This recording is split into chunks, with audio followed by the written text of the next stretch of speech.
Alright, Smackdown. This ain't gonna take long. There wasn't a lot, there was very little here. But what we got is a question. Guys, you got 8 days to hype up. If you're in a wrestling company, you got 8 days left before your company is going to throw something, either an episode of your company show, or a pay-per-view, or an Impact Plus show, or a TNA show, or in this case, 8 days before WrestleMania Night 1 and 2 comes out. You got 8. Do you really have enough for one of these 2 days to work? Because that's what this is coming down to. You got to know if you have enough going. Because you see my title, other than Cody's match, do you have enough hype for everything else? Honestly, no. And that's not good. You got some stuff that is somewhat well built, and other stuff not at all. Zero. This. Because they've been built so badly due to the fact of one major issue. The Bloodline storyline was their only focus. This goes back to what I said so long ago. More than 2 years ago. I said all they have is the Bloodline storyline and at the time, Judgment Day. Nothing else has been built. Then when they finally transitioned to Triple H, he didn't rectify the problem. They doubled down on it. All they had was the Bloodline storyline, and guess what? When it came to Judgment Day, they broke up. They had a good storyline that culminated in the Terror Twins, and then pretty much Rhea and Damian gone off on their own. That's all they have. So you look at SmackDown. One of the 2 nights that's going to be presented, there's barely anything here. Now you could say, oh, there's stuff here, and there are a few things here. But we're not talking about 1 or 2 matches. We're talking about almost an entire night on one of the nights, where they're going to focus a little bit more on SmackDown than they will on Raw. Unless they're going to focus all on Raw. And that's going to be really bad for SmackDown. And which is not too surprising because a lot of times they do that. They focus way more on Raw. And SmackDown gets the dirty reserve. Well, not dirty reserve. More like the dirty seconds if you want to be like that. But when you see that NXT is now involved in this. Because Stand and Deliver is going to come before Night 1. So NXT is going to have more of a shine than SmackDown will. So the dirty seconds is now the dirty thirds. Let's get to this. Let me give it to you like this. What did I think about the opening of the show? Randy coming out, facing Nick Aldis. Nick is pissed. I know that look. That look is the gold standard of NWA. When he gets pissed off, he's got that look. And that's the look that we got with Nick Aldis. Of course, when Randy said, hey, I want a match. Why don't you take off the suit and come in the ring with me? I know more than a few people said, ooh, Nick Aldis in the ring with Randy Orton. No. Nope. You're not getting it. You know why? You'll know at the end of this review when it came to the tag match. But I know many people thought about it. More than a few people thought Nick Aldis versus Randy Orton. Let's do it. Let's go. Let's go. Nope. No, you're not going to see Nick Aldis in the ring unless they actually announce it ahead of time, which I do not see them doing it. You're not going to get it. And to be honest, I would like to see Nick in the ring. I've always stated this, that Nick is still a great wrestler. He was trained very well by Harley Race. He did a great job at NWA as their champion for almost 2 years. Almost. Roman Reigns beat him. Because Nick is one of the few people that had been in a former major promotion that held a major title, nearly 2 years and a few months. And that's what he did. Roman beat him. He beat him. But let's make this very clear. Hearing Nick being told, I need a match, made me think someone's going to come out. And who comes out? Solo and Tama Tonga. That's what we get. Then we get a complaining of Tama Tonga. Well, not Tama Tonga. As Randy Orton did. It was Solo. He said, you're the old guard. Shut the hell up and get on my damn ring. They get in the ring. fight with him. LA Knight comes out, and LA Knight does what LA Knight does. Let's make this clear.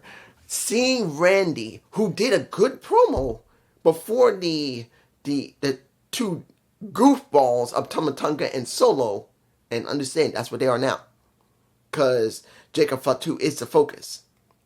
He sounded great, but you got Randy Orton, who used to be like here. He is here. Randy has really improved his promo work like great. But you still got the Eli Drake, the LA Knight. And that's not taking anything from Randy. Randy and pretty much Eli Drake have been in the business almost the same amount of time. In fact, who came first? I do know it's Randy. I do believe Randy was at least 2 years before Eli Drake got in the ring. So pretty much, he's beaten by a couple of years easily. But even with a year or two more, or 3 years more, they're both pretty much comparable going through the business. One has been in one company, the other one has been through multiple companies to get where he is. He's earned it, and that is LA Knight. And what do we get? We get a match at the end of the night. Because LA Knight made very clear to Solo, no, we ain't getting away with this. Nah. You put well, technically he said, and I kind of quote, "You want my name in your mouth? I took my name out and put my fists in it. Let's have a little fun because I know," and he goes to Randy, "I know you're not done yet." And he says, "Nope. Let's just do it and let's do LA Knight." Yeah, that's what we get. And then we get what we know is going to happen. Because it's not going to be Nick Aldis. Look what happened at the end of the show. You got LA Knight with Tamatonga. Nails him, and Jacob Fatu nails a LA Knight with not one, but two splashes. Back moonsault splashes. But what happened to a Solo? What happened to Randy Keith Orton? Guess what happened? They kept fighting so much, they actually fought each other outside of the arena. So there's a strong chance that Solo is taking the place of Kevin, and now it's going to be Solo Sikoa versus a Randy Orton. Instead of Randy not having a match, he now has a match. I would rather see him go up against a Nick Aldis because I still believe Nick is a great wrestler and he's a great character when he wants to do it. He's been a very good general manager, but I would love to see him wrestle, but he's not doing it yet. So this is what you get. Now, let's go to the tag gauntlet. This gauntlet is the setup for the tag champions, which is a Liv Morgan, a cutie. I rub my nose on her all the time. And a Raquel Rodriguez. And if you did not see Raquel's, I recommend you go and check Chris Van Vlie's channel and see if you can find Raquel Rodriguez. I think she did almost a month ago. I could be wrong. Either 3 weeks or a month ago, she did an interview with Chris Van Vlie. And I believe you should hear it because it does talk about what happened to her, that she was having some weird reaction, possibly to allergies, which made her very sick. Her feelings about what happened with her father, which nothing happened to him, but since he was a wrestler and she loved wrestling and he had to be convinced to let her wrestle, or to help her to learn to wrestle, it's a nice thing to watch. I suggest you watch it if you can find it, which is pretty easy. Just go to Chris Van Vlie's channel. It's there. But seeing that we got a clean sweep, and I could tell they had no plan with this. You got Bayley and Lara Valkyria versus first the team that I knew were not going to win. Flat out, there was no way they're going to win. They come out, and I knew nothing was going to happen. Shayna Baszler with Zoe Stark. We had not seen them for weeks upon months, at least. They're not doing anything. And they came in, gave a good showing, and they were done. The next, Natty and Maxine Dupree. Look, Natty is like, she's here, and she's like, woof. I mean, whoomp, vroom. Oh, actually, whoomp, whoomp, vroom. And then you look at Maxine Dupree. Tall, up to here. Natty's here, she's here. Doesn't mean anything's bad about Maxine Dupree compared to a Natalya. Let's make it very clear. They're both in two different categories. One is let's make it very clear. Flat is justice, and you got a lot of plot. If you don't know what that is, you're not an anime fan. But you know what flat is justice, and there's a lot of plot. But I'm going to say this.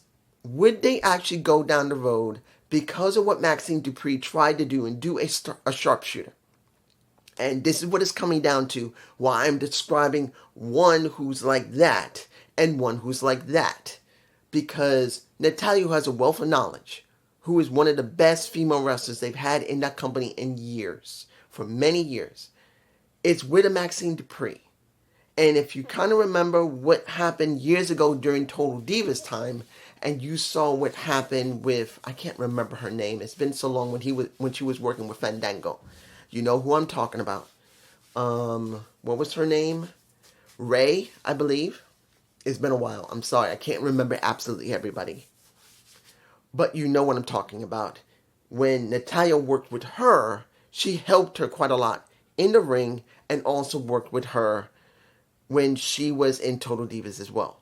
So now we got Maxine Dupree that might actually get into a feud with Natalya because of what happened.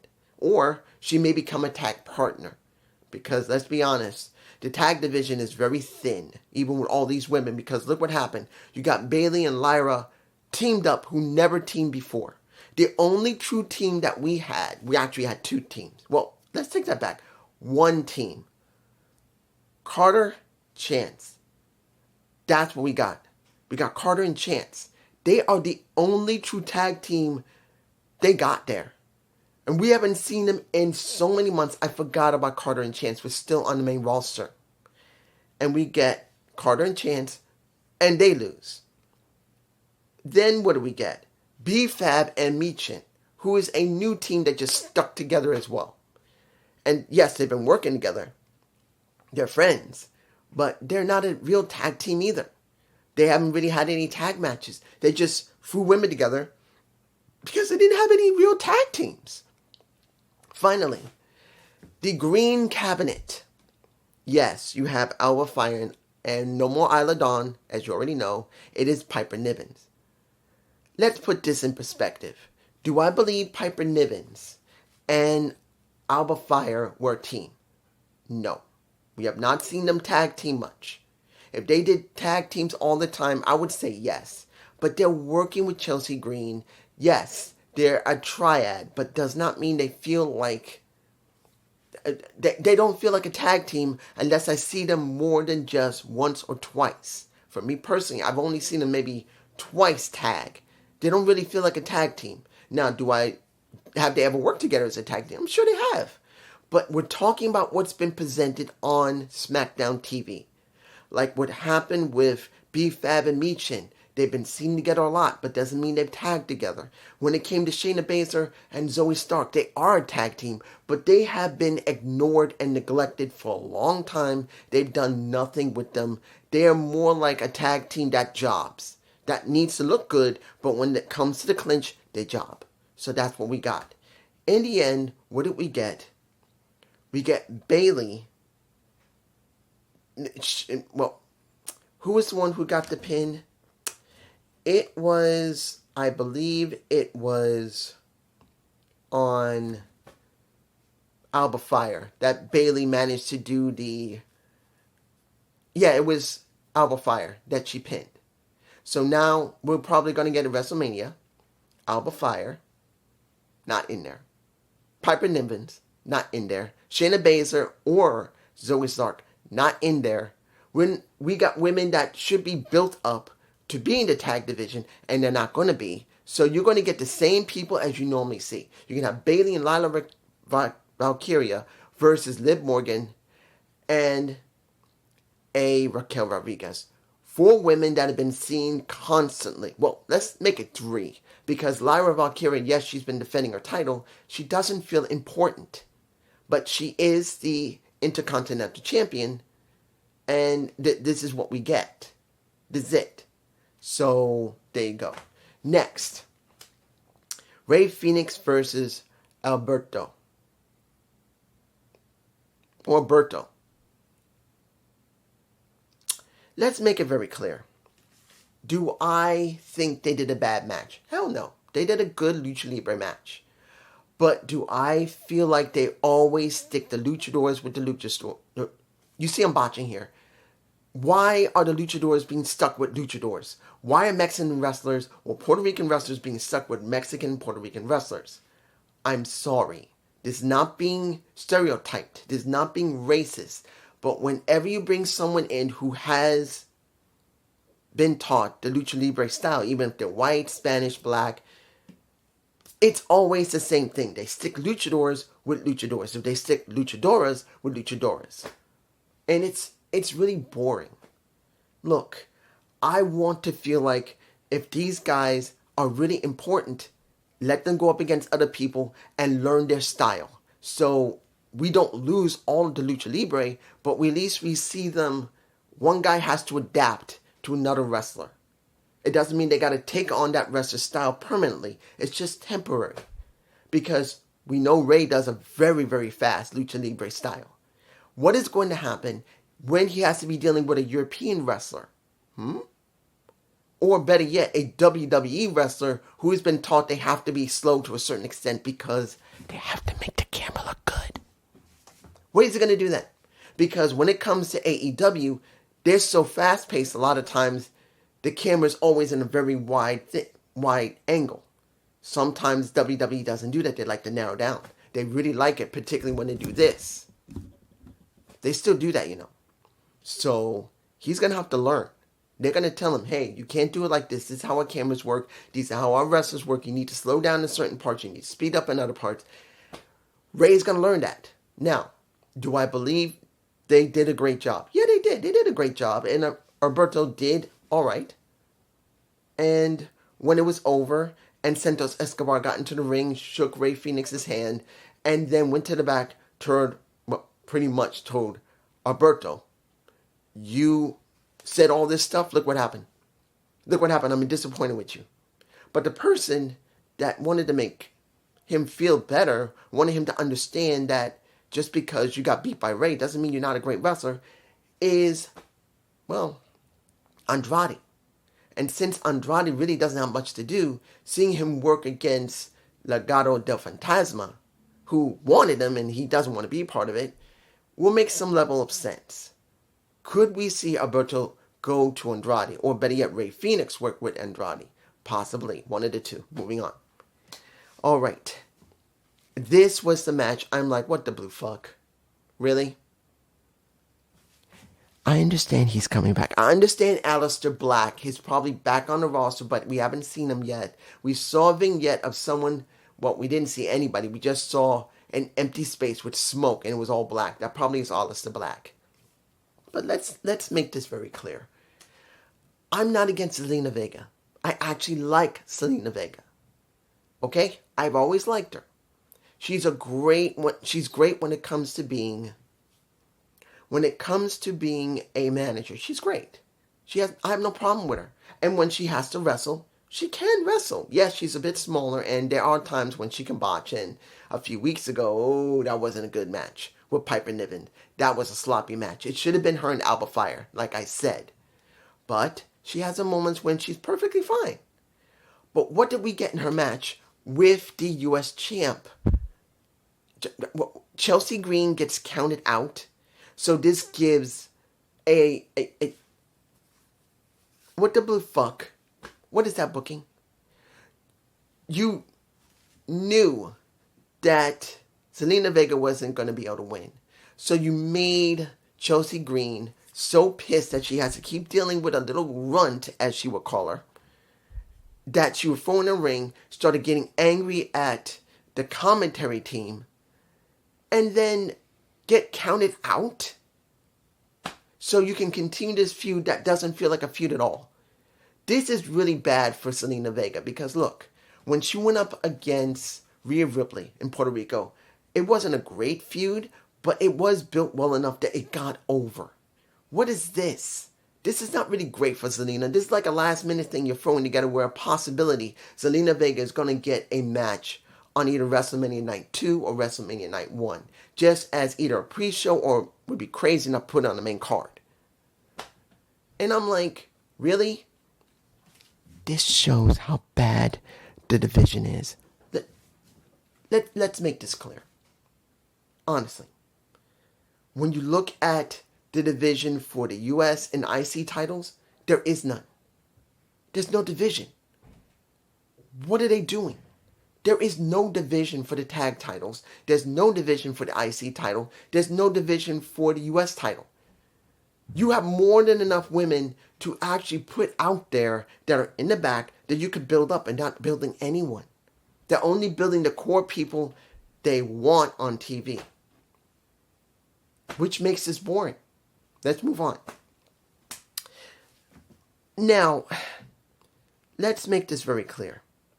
The last match I'm going to talk about is Tiffany Stratton and Roxanne Perez. I understand they had to do something. They had to do something to get Roxanne on TV, which I think after WrestleMania, she may be permanently on the main roster sooner. I think within a few months, she'll be on the main roster. I truly believe they'll do another draft, and we're going to get her on the main roster, either SmackDown or Raw. I think SmackDown will probably be best for her. But we finally get to see her on SmackDown against the champ. And it was not a bad match. I'm not telling you it was. I liked the match. It wasn't bad. Roxanne did a good job, and I'm not surprised she lost. But hearing earlier, more than once, that Charlotte was sent home because of her ex tweet, I knew there was no way she's been sent home. She was supposed to be sent home. She has not been sent home. She was literally beating the crap out of Tiffany Stratton, and she had to be begged by a Wade Barrett not to kill a Tiffany Stratton. Let me give it to you like this, guys. If you're looking forward to Tiffany Stratton and Charlotte, don't. There's only two outcomes that's going to happen here. One of two outcomes. Either TKO WWE is going to do the right thing, or they're going to do the stupid thing. The right thing, whether you like Tiffany or not, it doesn't matter. Tiffany is the current new talent that needs to be put over. Period. She must win against Charlotte. No words, full stop, period. She must win so she could have at least a good run after that, no matter if she continues having the title or not. Because this is the beginning of her run, really. Because once WrestleMania comes and goes, what is the most important is her staying power. It's not her holding the title. It's her having that moment at WrestleMania that could make her more interesting to people. That's the most important thing. And if you don't have that, it is going to hurt her going long run, which eventually will culminate her going from here to here. Now, I know you're going to say, dude, what about Naomi? Why haven't you talked about Naomi? Well, I don't need to talk about Naomi until after I finish this. I'll talk about Naomi in a minute. Just in case you thought I wasn't going to think about Naomi, I am. But let's make this very clear. That's the right thing for TKO WWE to do. Here's the stupid one. Charlotte wins. And I know people say, oh, you only like this because you're a hater to Charlotte. No. It's not about me hating Charlotte because she was a favorite of Vince, because Vince cared about Rick. No. Let's make this very clear. More than 10 years ago, they had 4 women that they believed that the company will eventually be led by. Bayley, Becky, Charlotte, and Sasha. They didn't really see much about Sasha. That's why Charlotte got over so heavily. They didn't think much about Becky until she got her face broken by Nia Jax and she became something, and now she was over beyond anything until she left. And then you got that Bayley, who is currently still on the roster and now working with Lyra Valkyria. But you have to see, flat out, this is the truth. Who was the one that she worked with the most, that got over the most? Sasha, Becky, Bayley. And to a medium extent, how can I say this? To a medium extent, Asuka. More of Sasha, Becky, Bayley. When it comes to Asuka, I'm not saying she didn't help her, because she did. Asuka's reputation did mean something. But she didn't work with her constantly. She worked with these three women. And only these three women she worked with the most. And who did she put over? During her 14 run, the 14 title runs, who did she put over? Did she put over Bayley? No. Because Bayley put herself over. Did she put over Becky? No. Becky put herself over, particularly after Becky and her had that actual problem between each other where they didn't trust each other or cared because someone had an attitude. And at that point, it was both of them. And then Sasha, who was basically left behind and not cared about until she decided to leave with Naomi. So this is what we got. So I am not telling you that Charlotte couldn't wrestle, because she can. She has a moment she can wrestle. But let's make this very clear. If it wasn't for these three women, Charlotte wouldn't be over as she is. I'm sorry. Charlotte had to be over because other women that were better than her got her over. Remember, Charlotte didn't start out as a wrestling fan. Charlotte was into soccer, softball. She did all that stuff first. Then she decided to become a wrestler because her brother died. She wasn't loving the company. She wasn't loving wrestling. She was doing other stuff. Now, doesn't mean she didn't probably like wrestling, but let's make it very clear. Becky, Bayley, Sasha loved wrestling. They worked their asses off to get to WWE as already trained wrestlers. Flat out, all stop. They all busted their ass. And because they were already better than her, they made her look better.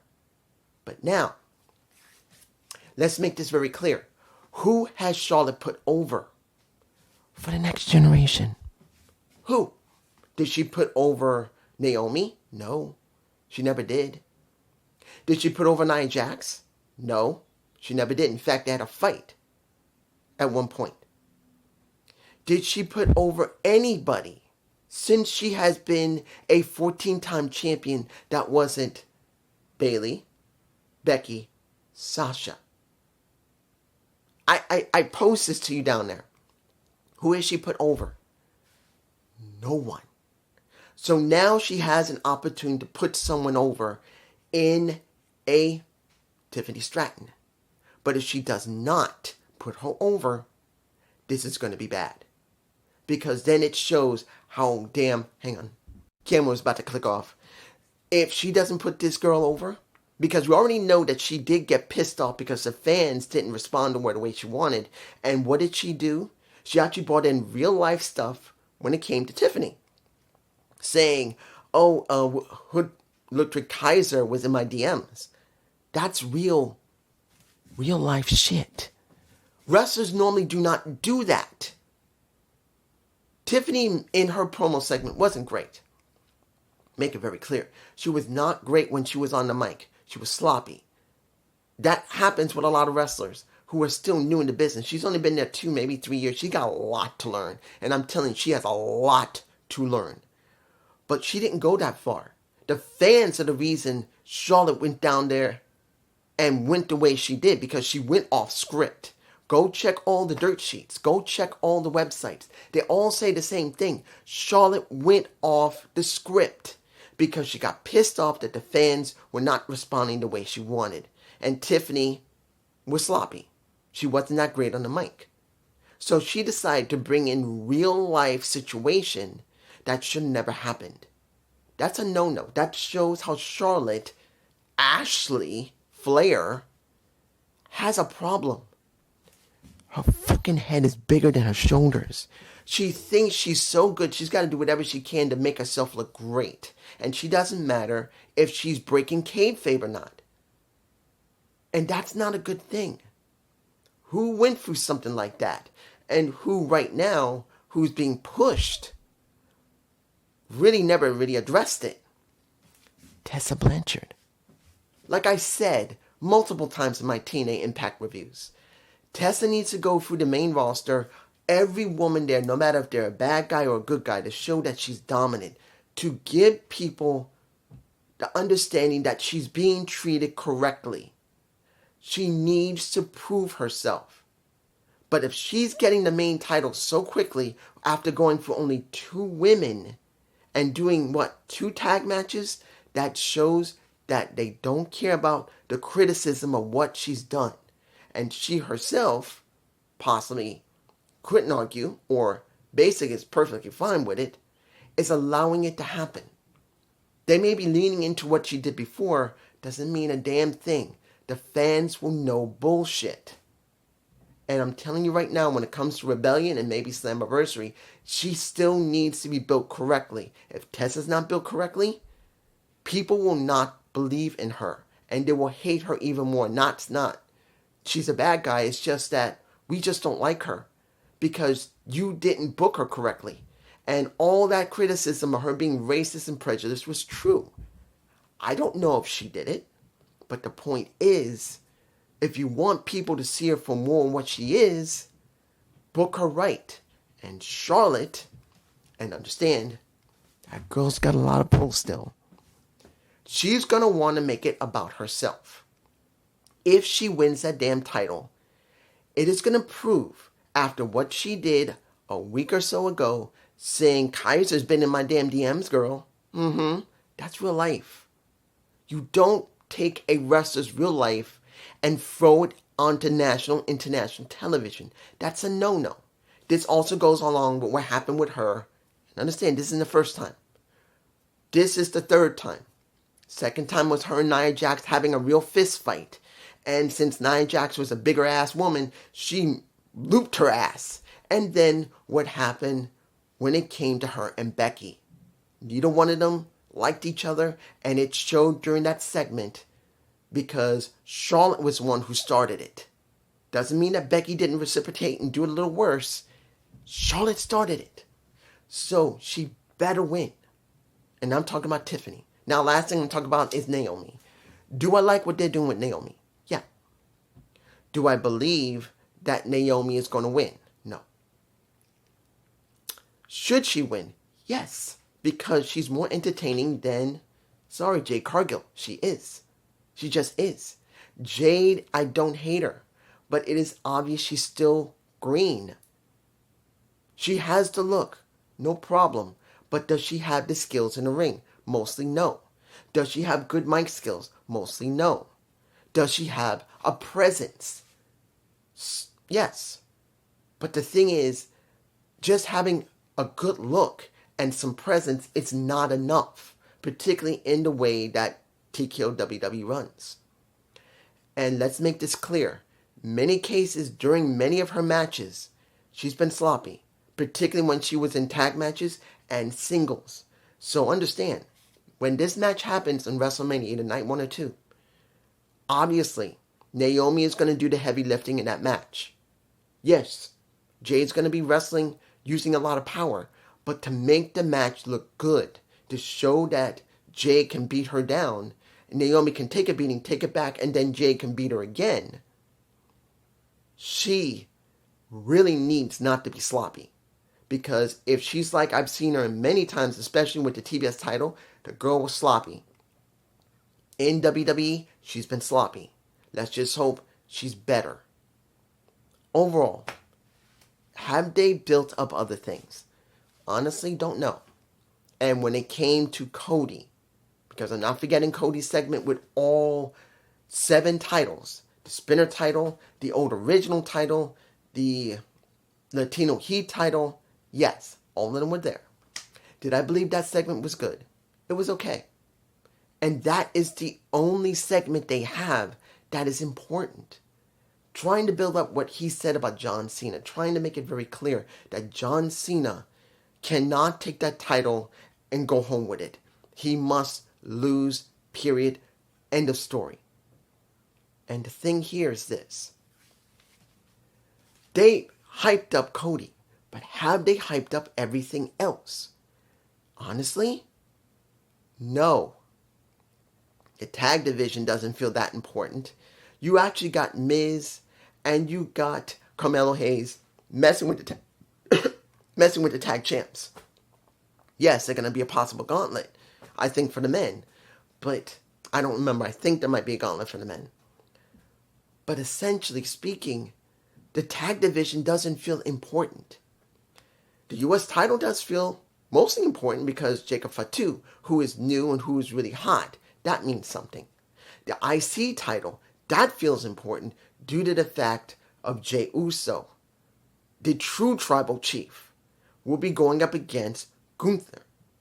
And I'm telling you again, he is the true tribal chief. They will, I still believe, one of these days, Roman and Jey will have a match against each other. Who's going to get the Ulafala next? I do believe that might happen. And Jey will become the new tribal chief. And then they'll probably kill the storyline of the Ulafala permanently. If they've already haven't killed it already. But they really have not hyped up a lot of things other than what's going to happen with Cody Rhodes. Honestly, Cody Rhodes and John Cena is all they got in that show. Yes, you got the hyping for CM Punk. You got the hyping for Seth and Roman. But even though Roman is on SmackDown, it's not enough. He doesn't have a Bloodline storyline anymore. So you have no more Bloodline storyline. You have no more Judgment Day storyline. You now have only a 3-way match between Seth, Roman, and CM Punk, and Cody, and John Cena. That's it. Everything else, these two are here. This is a triple threat. This is John Cena and Cody. Everything is here. And look at this. A lot of empty space. That's how it feels. It doesn't mean that WrestleMania will be bad, but it is obvious they did not build up anything to cover for the Bloodline storyline ending or Judgment Day ending. They have not built up nothing. And this is what's hurting them. But this is just me. Peace.